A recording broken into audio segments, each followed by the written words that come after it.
spooky friends, and I love you just dipping your toe into the horror movie genre.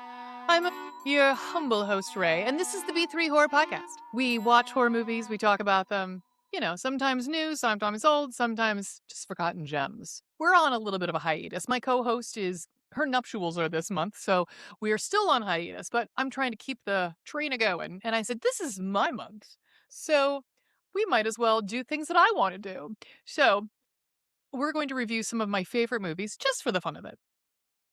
So, our first selection in the celebration of me, obviously, is one of my favorite, lesser known paranormal / romantic comedies movies. Extraordinary, 2 words.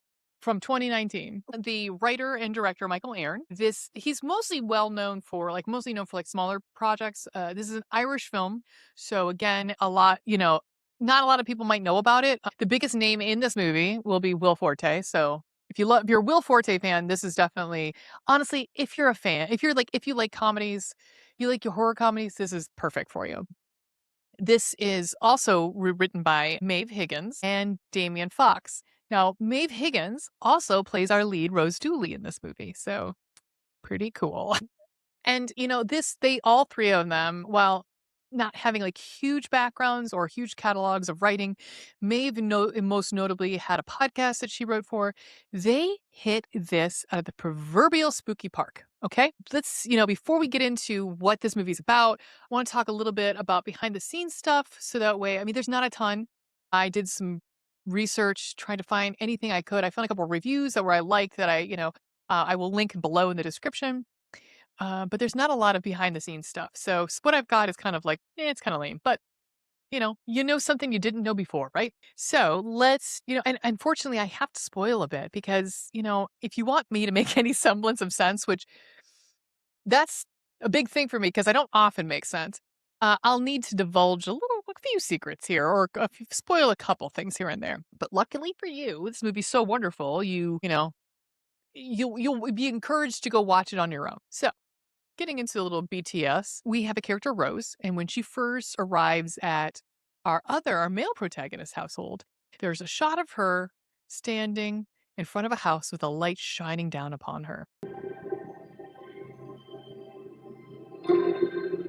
This is a recreation of the poster image for The Exorcist. At one point, Barry Ward, who plays Martin, will actually reference The Exorcist whole cloth at some point. That's true. She never bothers Sarah. Plus, with possession, there's usually more vomiting and funny voices and masturbating with crucifixes and, that sort of thing anyway. Like The Exorcist? I never met him. Other piece, Martin, the first time just go with it, okay, guys? He starts expelling ectoplasm. Rose collects it in a MacGuffin's brand candle jar.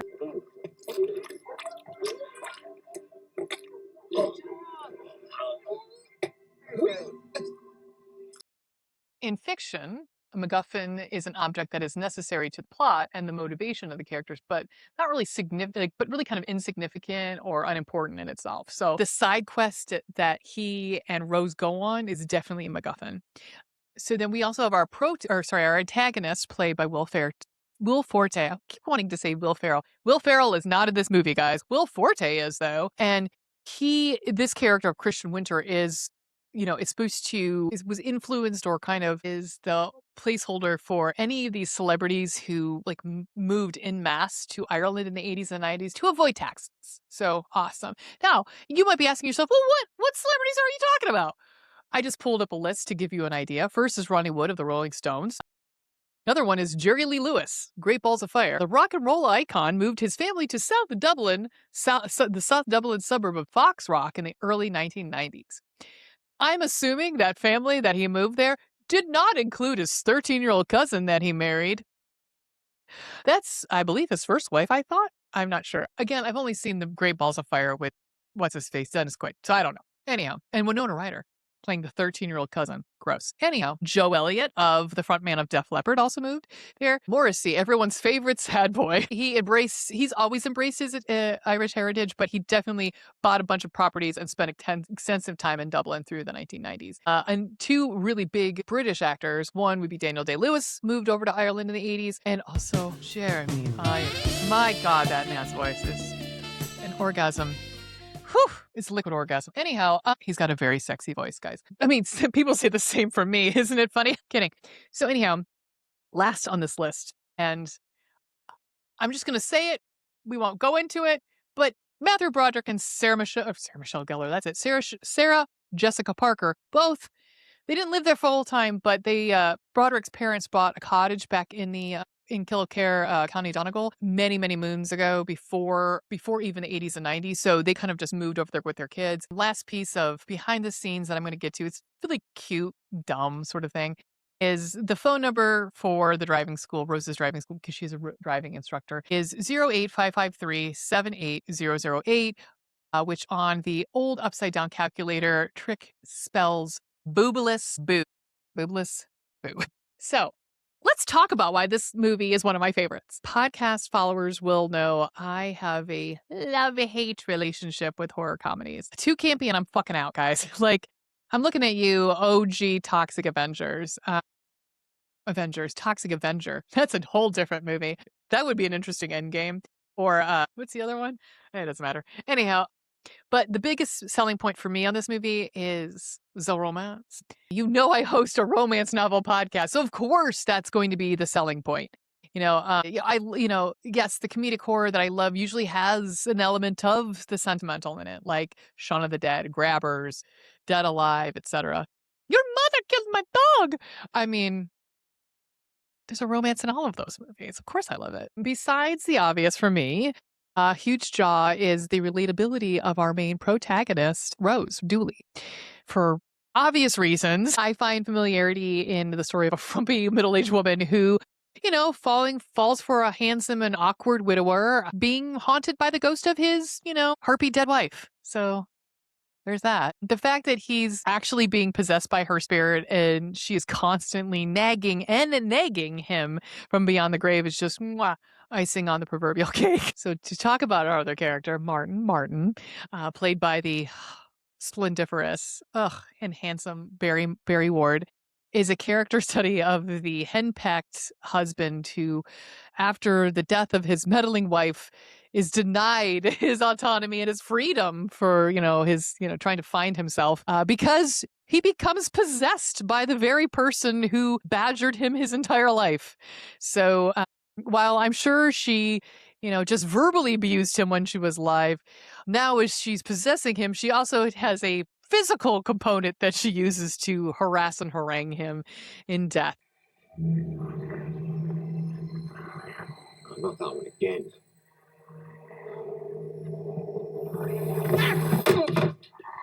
Sorry, Bonnie. I'll wear it. Well, I'm sure he cared for her, but as the viewer, we understand that's much an equal partnership. In fact, his daughter, Sarah, is kind of like, she's done. She's really kind of tired of being haunted by her dead mother. We can't go on like this. If you're too scared to do something, then I'm going to call someone. Who are you going to call? Rose Dooley, that psychic driving instructor or whatever. Those Dooleys. That family is mad. Dad, if you're not going to call her or do something, I'm moving in. And having her dad being kind of still physically abused and mentally abused by this wife.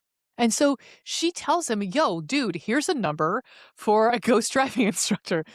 Now, I say ghost driving instructor, and because there's two pieces there. Yes, Rose Dooley is a driving instructor who also can speak to ghosts. So there you go, ghost driving instructor.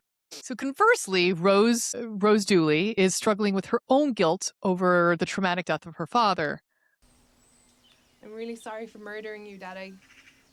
Rose, stop, will ya? You didn't murder him, you spy. It was literally an accident.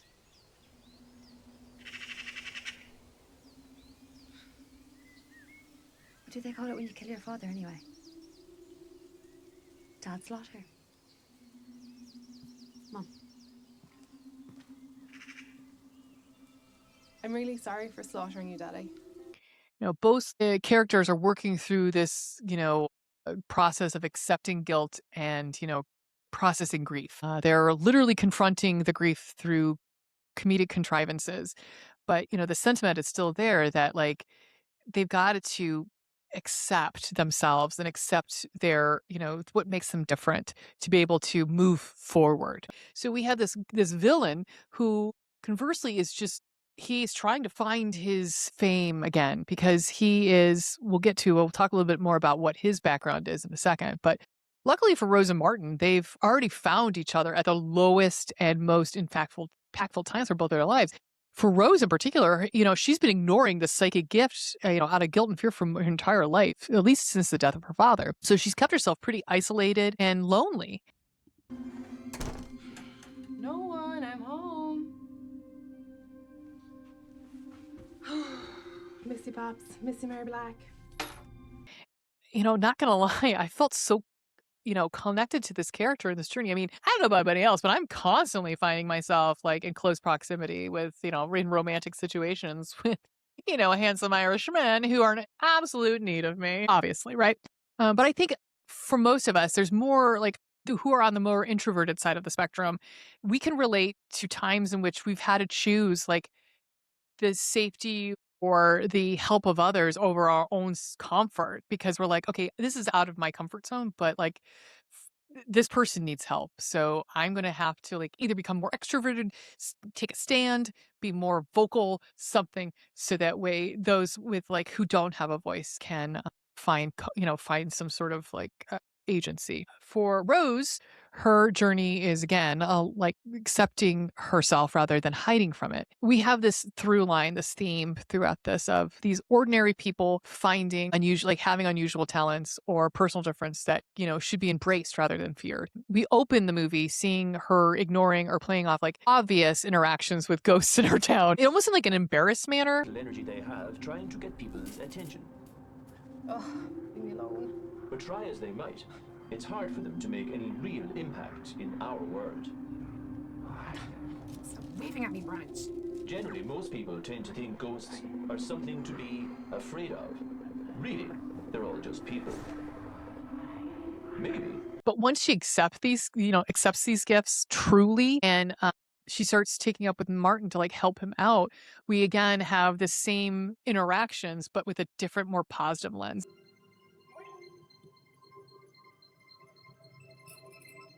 Oh, sister. Long time no see, Branch. Hello, little ghost baby. Oh, I'm sorry. I thought you were dead. It's kind of cool. It's like see like before and after. But because I also host a romance novel podcast, I have to talk a little bit about the love story a bit. Unlike many romantic comedies, the protagonists are awkward, lonely, and ordinary. Turns out taking a ghost into your body and puking up his ectoplasm when your daughter is under a satanic levitation spell will take it out of you. Oh. But you're learning so fast, though. Good teacher. Good teacher, good partner. Oh, ow. Right, well, I better go in because one will be wondering where I've been. All right. Think about the latest, some of the big name books that, romance novels that have become popular, Heated Rivalry. These are two like very extroverted male hockey players that are larger than life. Fourth Wing is about dragon riders, I believe. So again, very larger than life characters. Here we have two like introverted, quiet, kind of keeps to themselves sort of people just trying to live their lives, man. But they build a relationship on mutual kindness and like understanding rather than like grand gestures, which is very, like again, these are certain things that I look for. I'm expecting beats, and one of them is a grand gesture. Now, although Rose accepts her gifts, while it's very dangerous that when she does accept it, like it could be considered a grand gesture or a GG as we call it. And the final showdown is the craziest GG ever to be introduced. It's not what brings these two together. Like these two, the film celebrates a connection between like flawed people that help each other grow.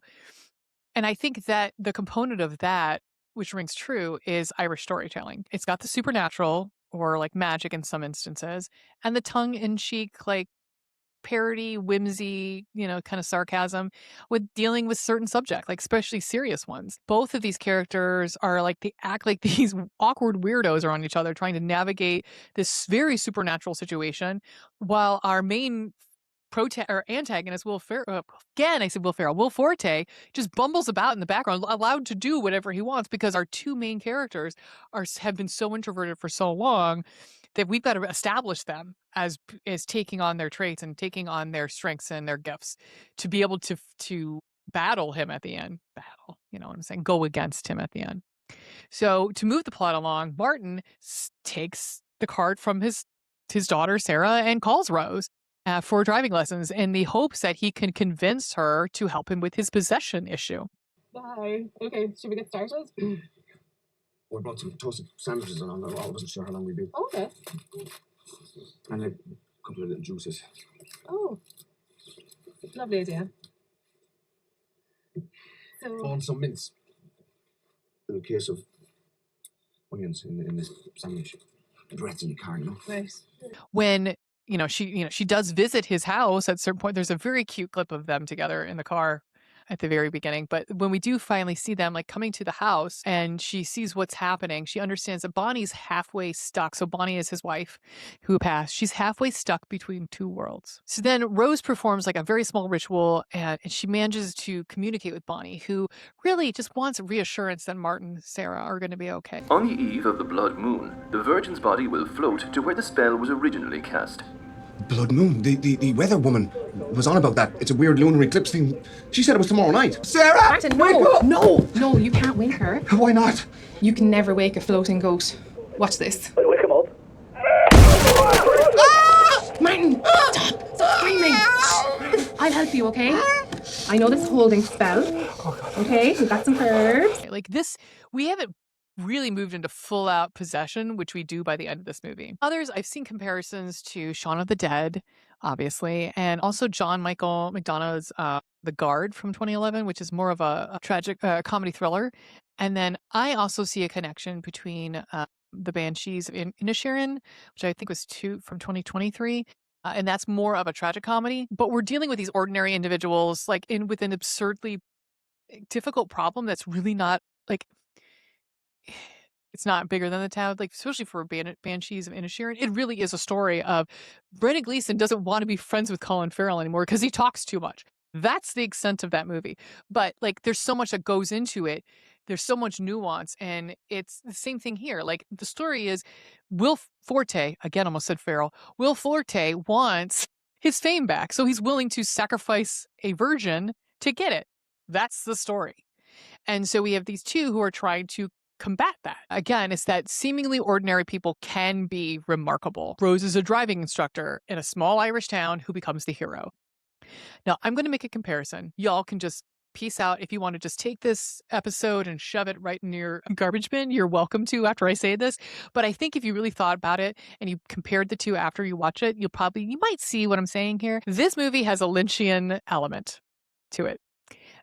While more comedic, there's this through line in this movie of small towns treating strange and unusual circumstances at their commonplace occurrences. Think about, and this is fresh in my mind because I just did a rewatch of it, but think of Twin Peaks. I mean, it's the same situation where you have this backwards town, very small town, that crazy things are happening that are just commonplace. No one's considering it weird or unusual that, a lady talks to a log and gets,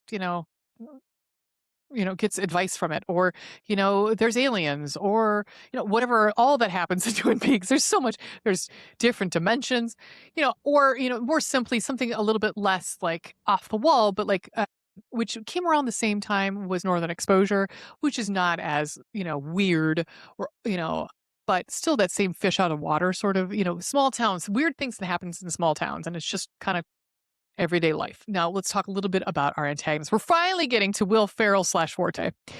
He plays Christian Winter, a one-hit 70s wonder who had an amazing song called Cosmic Woman, which includes the lyrics, "You look like Anne Boleyn before her beheading."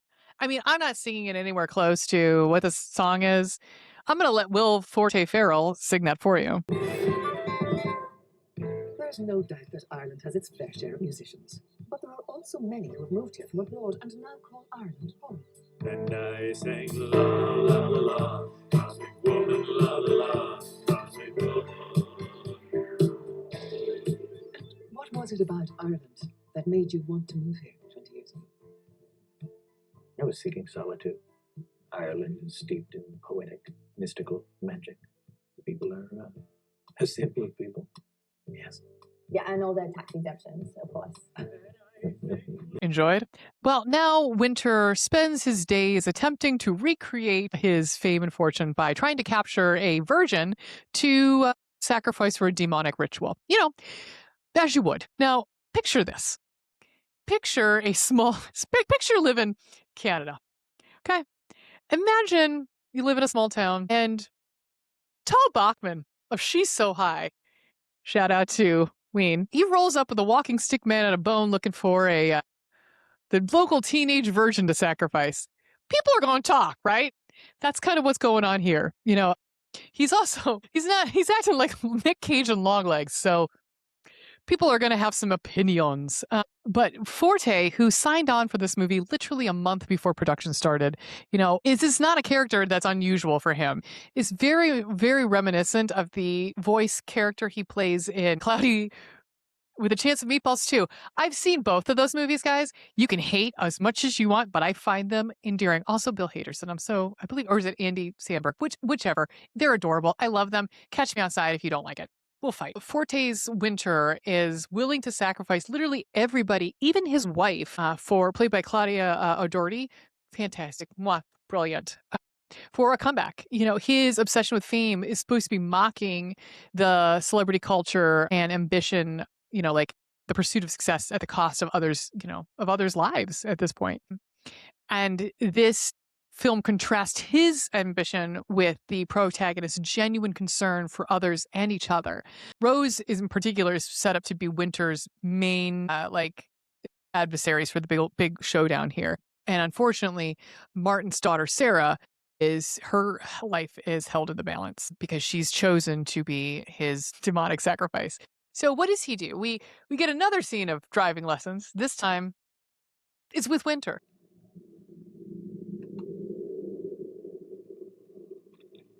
Oh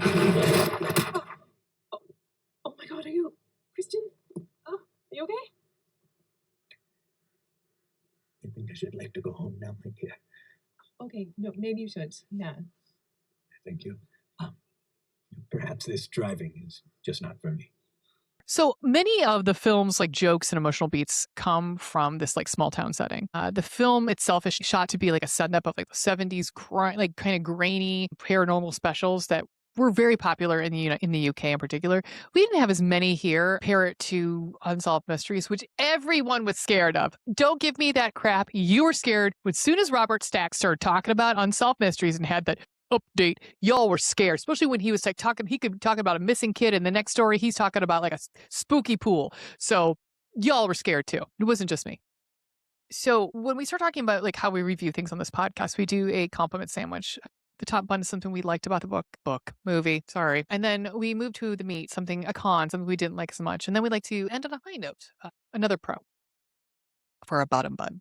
So for our top bun, I will say I cannot speak highly enough about the characterization and definitely about the performances of Higgins and Ward as Rose and Martin. Ward starts off the movie as this bland, sort of boring character, but as the story progresses and as he becomes more and more possessed, he starts channeling Bonnie more, and his performance transcends into absolute brilliance. His voice changes, his mannerisms changes, his facial expressions changes. It's a physical performance, not just emotional. He has range. This man has range on here, and he's Bonnie, Sarah's being kidnapped. What? Martin, you idiot! No, leave him alone. How in God's name did you manage that? No, it's not Martin's fault. Of course it is. He's a pig. That isn't true, and you need to leave him alone. You've been holding him hostage up in that house for years. Himself and poor Sarah. Oh, I'm sorry about her. He's hysterical. But his and Rose's chemistry grows the more the situation gets, the more absurd it gets. And we get a pretty hysterical payoff at the end, especially with his full Bonnie transformation at the end. Cigarettes. Higgins, in particular, displays brilliance in her relatability and these awkward exchanges she has with literally everybody. We open the film with her having this awkward exchange with her sister, but then with this teenager that she's showing how to drive. It's very funny. He thinks she's hitting on her. She's on him. She's like, I absolutely have no interest. I'm just making small talk, man. But at times she's maybe a little too relatable for me in particular. Have I eaten a yogurt cup sitting in my underwear on an exercise ball? Just going on here today. Lasagna.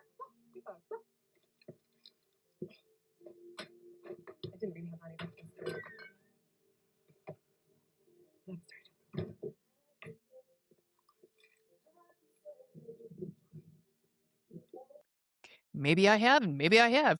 You know what? I said it. We're better friends for it. I mean, maybe I need to open a driving school to bag myself a possessed widower like Barry Ward. Maybe, I don't know. Just shot in the dark. This also leads to another top line, like kind of it's all together, the characterization. And that is the comedic timing of the two of them. But also the secondary cast is friggin' brilliant, guys. Like Emma Coleman playing Sarah, Martin's daughter, is wonderful. So funny. Terry Chandler as Sailor, who is Rose's very pregnant hairdresser sister, is wonderful. And then just absolute major kudos again to Claudia O'Doherty, who plays Claudia Winter, and who's absolutely completely fucking over this. Okay, she's over Christian and his bullshit. At one point, she just yells at him to kill the bitch already. Why isn't she floated out? Christ, why are we waiting so long? Can't we just kill the bitch? Claudia, I'm afraid it doesn't work that way, okay? The sacrifice is a trade, you see? A covenant between myself and the Dark One. And then? Yes, and then, my darling, you will have the riches you deserve. Just kill the bitch. And again, she's talking about a teenage girl he is leading back to his gothic castle with his willy stick. The Virgin Divination Rod. Have you seen it? There's an ornate phallus carved into one end. Oh, the willy stick. Darling, please be more respectful of my things. 700 years old. Oh. With his car, FYI, with his car. These are all words I'm saying that are coming out of my mouth. Oh. Hold on. She is not a baby. It's Christian.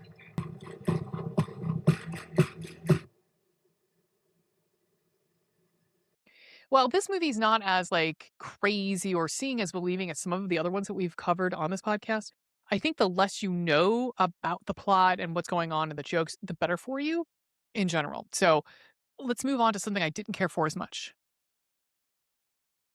So, y'all cannot believe I'm going to say this. I will say the only thing I didn't care for as much is the romance. Now, yes, it is very sweet, but I could have done with a little bit more buildup between Rose and Martin before the piece, the ménage à trois at the end. As a romance novel enthusiast, like there are certain beats that I'm expecting throughout the story. Like, unfortunately, we don't have the downtime moments that most novels would have where you see these characters growing and loving and becoming closer, where they become like they fall in love. We don't get to see the protagonist really fall in love here.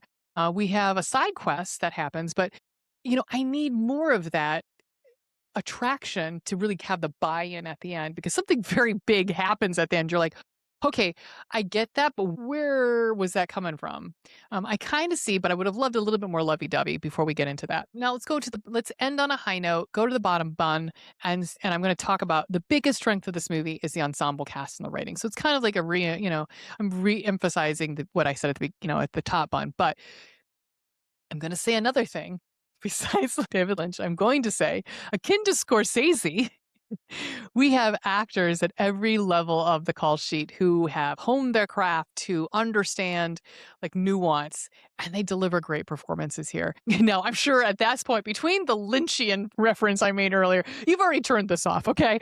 But please, I'm serious. Something needs to be said about, like, for comedic ensembles that subtly entertain and function as a cohesive group. Especially, it doesn't have to be like, it could be any subgenre. Like I can pick a handful just here. Like The Leftovers is amazing. The Red Hot American Summer, Waiting for Guffman, Ghostbusters, Shaun of the Dead. I mean, like all of them have amazing ensemble casts. And this is the same for Extraordinary. At every turn, they made the right choices. And in lieu of like complicated effects and like CGI and, like we just get rid of that. Higgins, Aaron, and Fox focus more on tightening up the script and developing characters.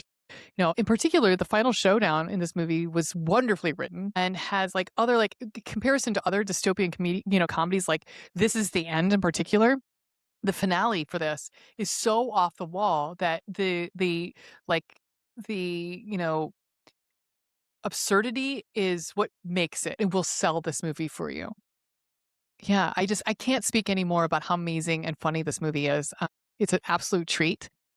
I don't want to give too much more away. I want to just encourage you to go see it. And I hope that the clips I have shown are encouraging you enough to be like, yeah, this is something I think that I would enjoy.